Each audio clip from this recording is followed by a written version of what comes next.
Some people want me to be single because that means I'm in the trenches with them. And others think it's shocking if I'm not in a relationship because how good could my advice be if I can't even find love for myself? He saw a man walk by in the background of our 20-minute call, and suddenly he seemed unsure about whether he wanted to work with me as a dating coach, it seemed. And then he said, "Hey, wait, are you in a relationship?" Because apparently this mattered to him. And as usual, it just made me curious. But here's the real question. Why does any of that matter? Because whether or not you think I should be in a relationship says a lot about how you think about dating in general. And that's worth unpacking. If that sounds interesting, I hope you'll stick around because that is what's on the agenda. Here's the thing. I've done it all. I spent 25 years in a stable, loving marriage with one of the kindest humans you'll ever want to meet. He wasn't just my husband, he is the father of my children, my co-parent, and still somebody that I respect dearly and deeply. And then I spent a decade in a passionate, all-consuming relationship that fulfilled me in ways that I wouldn't have dared to hope for. I've experienced deep commitment, undeniable chemistry, heartbreak, growth, and ultimately the moment when I chose myself, and I did so without regret.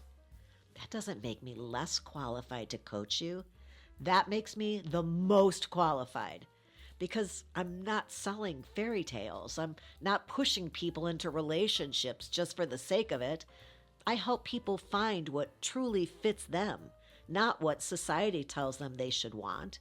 And that perspective, that's exactly why I'm so good at what I do. If my relationship status affects whether you trust my advice, let's be honest, that's not really about me. That's about you. If you think I should be single, is it because you believe love is about luck and that finding the right person is some mystical event? And if I were really good at this, I'd have magically secured my one true love by now? Because if that's how you see dating, it makes sense that you'd assume my personal life is proof of my expertise or lack of it. And if you think I must be in a relationship to be credible, do you assume that love is something that you win rather than something that you build? That a relationship is like a trophy. And if I don't have one sitting on my shelf right back there right now, that I must not be worthy of it?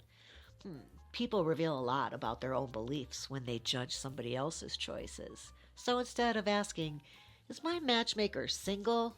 Maybe ask yourself, what do I believe about love that makes me think this even matters?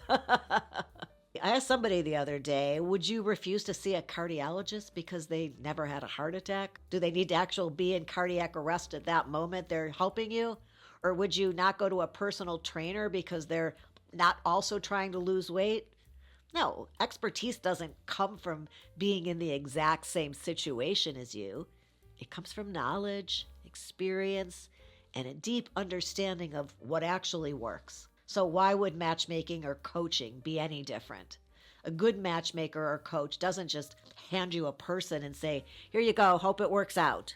A good matchmaker helps you understand yourself, your patterns, and what actually makes a relationship last. And that has nothing at all to do with whether or not I'm in a relationship. It has to do with whether you're ready for one. Some people think that if a relationship doesn't last forever, then it was a failure. Like love is some sort of expiration dated product. Oh no, this one went bad, toss it out.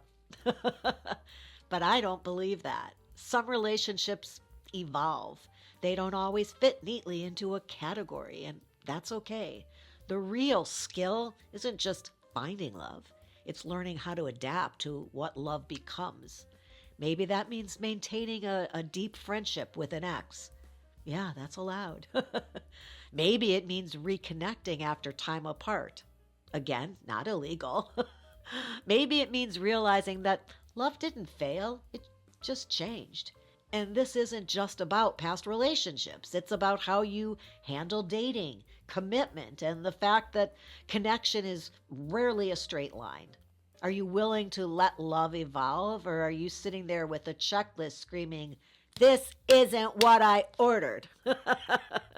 Because if you're holding on too tightly to what you think it's supposed to be, you might be missing out on what it could be. People love to say, oh, relationships, they are just so complicated, just like Facebook, right? But they're not. Not even a little bit, not even on Facebook. What they are is nobody else's business. Your love life doesn't need to be explained or defended or put up for public approval. You don't owe anybody a flow chart of why you're still on good terms with your ex, or why you don't fit into a neat little category, or why the person walking through the background of your coaching call isn't some mistake from your past, but somebody who still matters. People are nosy. They want everything to be clear-cut, labeled, easy to judge. But relationships aren't built for outsiders. They shift. They evolve. They work because of what's happening inside them, not because they meet somebody else's expectations. When you stop worrying about what love is supposed to look like, you can actually enjoy it for what it is. A matchmaker's job isn't to rubber stamp your preferences and tell you exactly what you want to hear. It's to challenge you, to shake things up, to make you think differently about what's really going to make you happy. If you only want a matchmaker who reinforces your pre-approved version of love, you're not looking for help. You're looking for confirmation bias. And if that's the case, you might be getting in your own way without even realizing it. If you actually want love, real love, not just an idea of it, you have to be willing to challenge yourself, to loosen your grip on all the little rules and start paying attention to what actually fits for you. Because if you wouldn't even hire a matchmaker who makes you rethink things, how open are you really to love itself? I don't know. If you ever wondered, does my matchmaker need to be in a relationship? Ask yourself this instead. Do you want someone who's just figuring it out as they go? Or do you want somebody who's already been through it, studied it, coached it, and helped thousands of people actually succeed at it? Because I know which one I'd pick. And a quick reminder here, you won't need to hire me as a matchmaker much longer.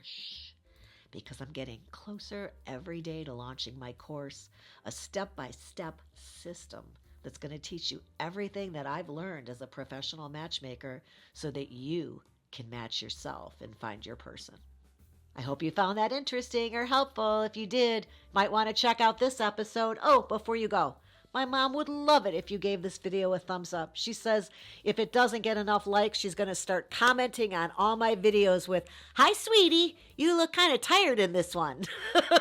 So please, let's not encourage that. And don't forget to subscribe with all the excitement of having discovered a matchmaker who's also a dating coach, who's also a matchmaker, who's also a dating coach. Think you get the point. I appreciate you being here today. And until next time, have a good one.